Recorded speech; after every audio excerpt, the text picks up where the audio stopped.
Hi guys, I'm just making another video to show you an easy meal to make. Well, easy meal. It's a side dish basically. So it's chickpea salad with peas and corn. And then you add garlic, you add some oil and vinegar. I'm using apple cider vinegar and extra light tasting olive oil. Some dill, some parsley, some salt and pepper. You could add garlic, you could add oregano, you could add cheese, you could add a whole bunch of things if you want. I just like it like that. And that's going to be like to accompany my supper tonight or my lunch tomorrow or whatever. And then I refrigerate it. And the reason I refrigerate it is for the starches, because this does have starch. It seems that I've been reading about this, and it seems that if you refrigerate your starches, it makes the starch more resistant. So when you're diabetic, this actually slows down the process of your sugar either rising and falling. It just lowers the curve of your sugar spike. So it makes it last longer in your body, and it acts more like a fiber. So I'm going to try this out and see what happens. So I've already made it and refrigerated it. And we'll see what happens, and I'll get back to you on that. And then tonight for supper, I'm going to be making sweet potato and one of these gourds butternut squash.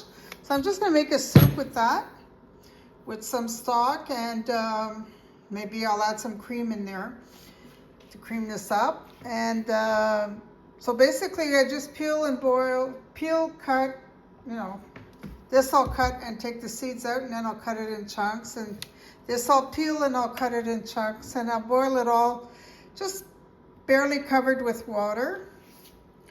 And then I'm gonna add some stock powder or whatever in there, and some cream. Once it's cooked, I'll add the cream, and that'll thicken it up a bit.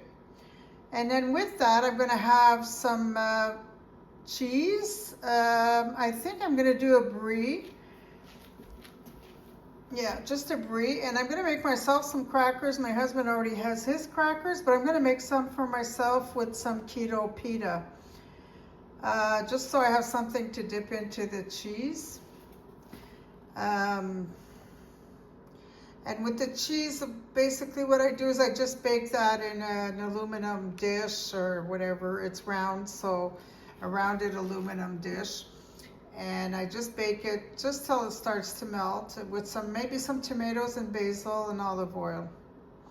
All right, so it's not going to be a big supper with a ton of protein and all that, but the cheese does have protein, so that's good. And this is quite starchy. So I'm not going to have a big portion of it, so most of it will get refrigerated after. So I have it for the week for my lunches and stuff. But once it's refrigerated, like I said, the starch becomes more resistant. So, tonight it might have a stronger effect on my blood sugar, but tomorrow might be a totally different story. And I might use just 1 or 2 potatoes there. I'm not going to use the whole bag because that's too much starch. So just the squash alone could be used also. But it's a good soup, and you add some spices in there like cinnamon and nutmeg and which I think that's all I use in there, cinnamon and nutmeg.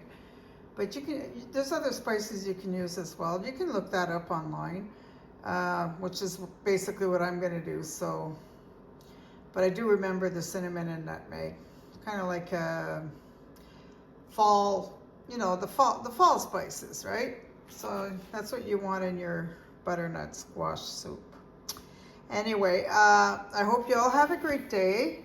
And I'm just going to show you this just so that you can take notes or freeze the screen or whatever you want to do. Pause this just so you can take notes of, it's 3 ingredients plus the oil, vinegar, and spices, So it's not It's not an expensive meal to make. It's a very simple meal, but it can last, like those 3 cans, I would eat maybe half a cup all mixed as a portion. And if you look at the carb counts, okay, I'm just going to show you this. So you got 13 grams of carbs minus 4 of fiber. So that's 9 per half cup, right? And this one here would be 10 grams of carbs minus 4, that's 6. So we're up to 16 per half cup. And this one would be 14 minus 1. So no, for 1 cup, sorry, 16 for 1 cup. And this would be 13 for half a cup. So that's 29 for a cup. Divide by 2, that means you're about 14 grams of carbs for half a cup, which isn't so bad. If you eat that with a protein, that's fine for a meal. I mean, 15 grams of carbs is necessary, and you got the fiber in there, and you could add some psyllium in there if you wanted to even reduce further, your carb content. So you guys have a great day, and we'll talk to you soon. Okay, take care. Bye.